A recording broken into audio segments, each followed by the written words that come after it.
Maya Lewis had been at Ridgeview High for exactly 12 days when everything went wrong. She arrived quietly, the new girl, with soft hazel eyes, a backpack that always hung too heavy, and a habit of sitting in the corner of every classroom as if she wanted to disappear into the walls. Some students noticed her silence. Others noticed her loneliness, but 3 boys noticed only one thing, that she had no one to protect her. Connor Briggs, Ty Randall, and Mason Holt were the kind of boys who didn't need a reason to be cruel. They just needed someone weaker, someone quieter, someone who wouldn't fight back. Maya seemed perfect for that. The rumors had already spread. She came from another city. Her dad was gone, her mom was sick, and she didn't want trouble. But trouble, it seemed, wanted her. On the 12th day after the final bell rang, Maya walked to the back exit behind the gym, clutching her books against her chest. She was supposed to meet her teacher, Ms. Rivera, to pick up missing assignments. She never made it there. As she turned the corner, Connor stepped out of the shadows with a smirk. "Hey, new girl," he said, blocking her path. Maya froze. Ty moved behind her, Mason to the side, 3-on-1. She tried stepping back, but Connor grabbed her wrist. "Just come with us," he whispered, pretending it was harmless, pretending it was nothing, but Maya's stomach twisted. Something was wrong. Something was very, very wrong. Before she could scream, Ty clamped a hand over her mouth. They dragged her toward the back parking lot, where an old white van waited, dented and rusted like a bad omen. Connor opened the door while Mason shoved her inside. "It's just a lesson," Connor muttered.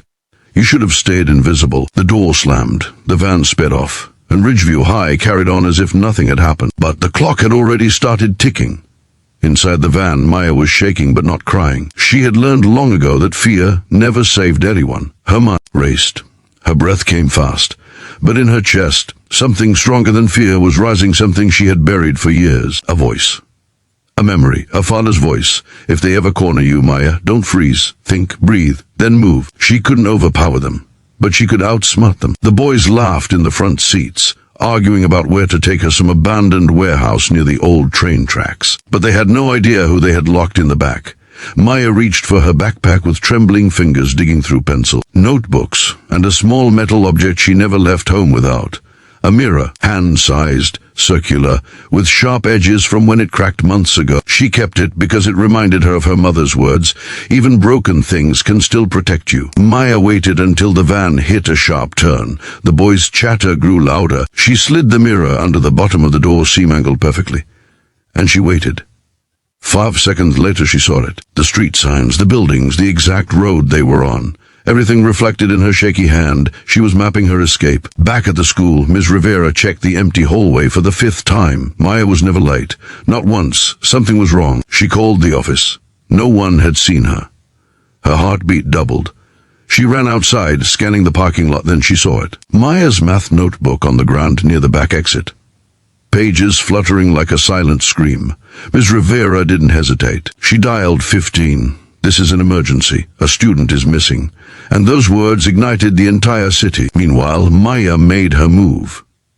The van slowed as it approached a red light. She braced herself, tightened her grip, and slammed the cracked metal mirror against the inside handle again until the lock snapped. The van was still moving, but slowly. She pushed the door open, wind roaring into her face, her heart hammering. Connor yelled. What the Maya leapt. She hit the pavement, shoulder first, rolling across dirt and gravel. Pain shot up her spine. But she was free. She staggered to her feet and ran toward the nearest trees. Behind her, the boys jumped out of the van. "Get her!" Connor screamed. Maya ran like the world depended on it, because maybe it did. She didn't look back. She didn't stop. She didn't breathe. Her legs burned, her lungs screamed, but she ran. And then distantly a sound began rising over the forest. A low hum.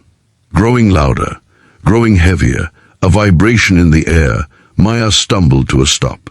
The boys froze too, and through the sky came the sound that flipped all their faces from anger to terror. The thunder of helicopter blades, police helicopters, searchlights sweeping the trees, sirens echoing through the valley. Within 30 minutes of Maya disappearing, the entire city was hunting for her, and Maya Lewis realized something she had forgotten. She wasn't as alone as she thought.